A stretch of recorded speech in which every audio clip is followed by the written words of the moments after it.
Hello, vinyl community. This is Tony P coming at you from the basement.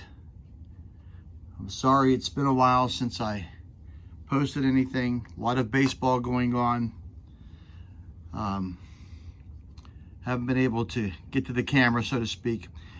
But I did find out that I believe his name is Logan at Swellheads Network is having a sort of a contest.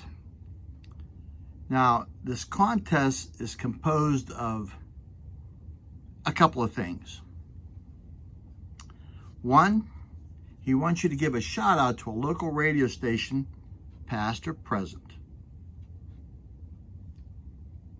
He also wants you to tell an album you'll never own by a band you love.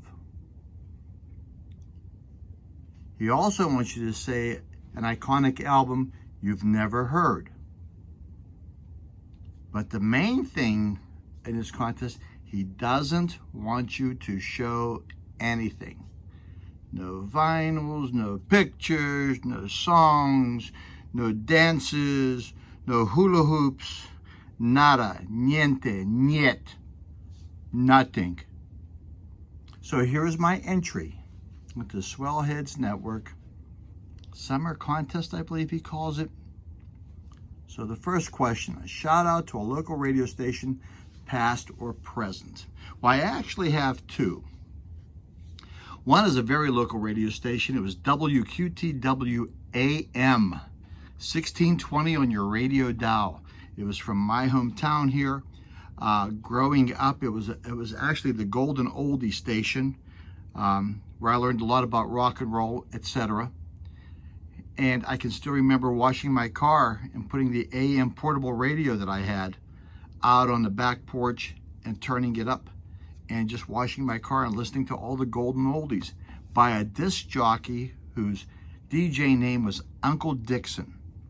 Now, Uncle Dixon was a local hero, I shouldn't say hero, local star who would also DJ dances at swimming pools.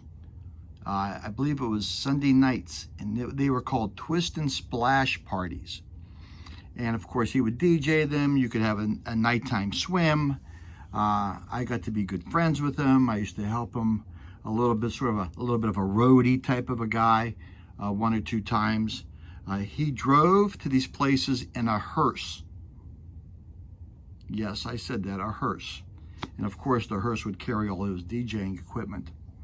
And it was kind of neat, you know, being able to do that. And I hung around him for a while,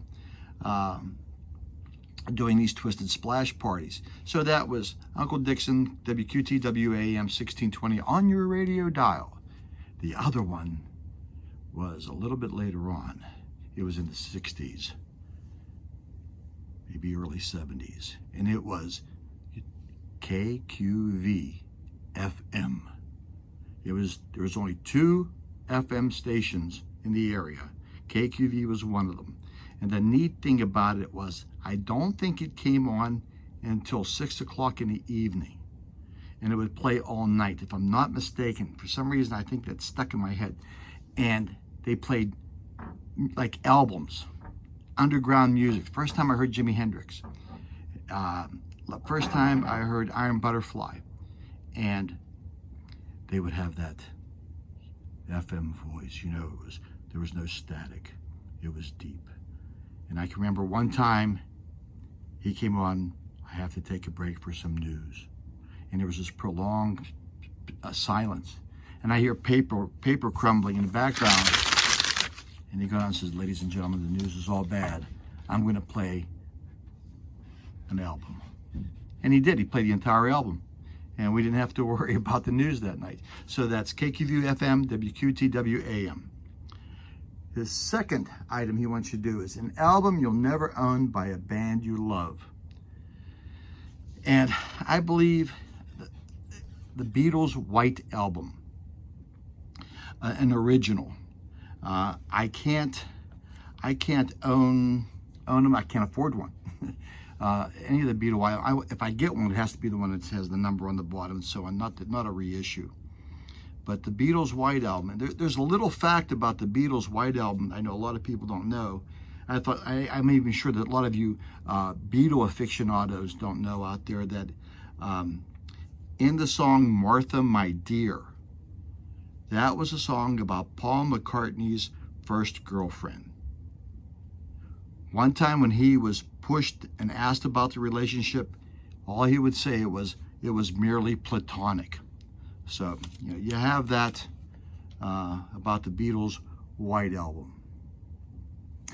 An iconic album you've never heard. I hate to break the news to you, but I never heard Garth Brooks's Double Live album. I am not a big Garth Brooks fan. I don't say I don't like him. I'm just not a big fan that I would go out and... I think I do have... I take that back. I think I do have a CD somewhere of Garth Brooks if I have to go and find it. So, remember, not to show anything if you plan on entering this contest. There's also a bonus question, but you have to go to the Swellheads network and you have to find out about what the bonus question is. Okay, so this is my entry into the Swellheads network summer contest. I hope you do participate. He has a great channel. I've been watching him for a while now. I think he's been a member of the VC for quite some time. But if you can, Swellheads Network, I will leave a link at the bottom to the video for the contest entry. I will be back with another video here in a short period of time. Again, baseball's been taking up a lot of my time lately. I have 4 grandkids who are playing. I'm coaching 3 teams, so it's been a little tough getting to the camera. So, my entry. God bless you. Peace, love, rock and roll. Tony P. signing off.